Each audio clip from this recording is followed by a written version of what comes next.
কর্তব্যের অতিরিক্ত কাজ নফল।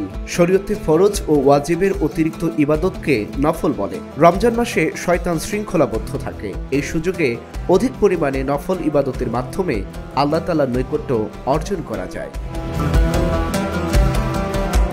এ মাসে যে কোনো ইবাদত নিয়মিত করতে তেমন কোনো বেগ পেতে হয় না এবং পরবর্তীতে তা সহজেই অভ্যাসে পরিণত হয়। সুতরাং জিকির আশকারের সঙ্গে অধিক পরিমাণে নফল নামাজ আদায় করা উচিত। অন্তত বিভিন্ন সময়ের নফল নামাজগুলো আদায় করা, যেমন ইশরাক, চাশ ও তাহাজ্জুদ ইত্যাদি। রমজানে প্রতিটি নেক কাজের বিনিময়ে 70 গুণ বেশি সওয়াব দেওয়া হয়, আর রমজানের প্রতিটি নফল ইবাদতের মর্যাদা ও সওয়াব আছে।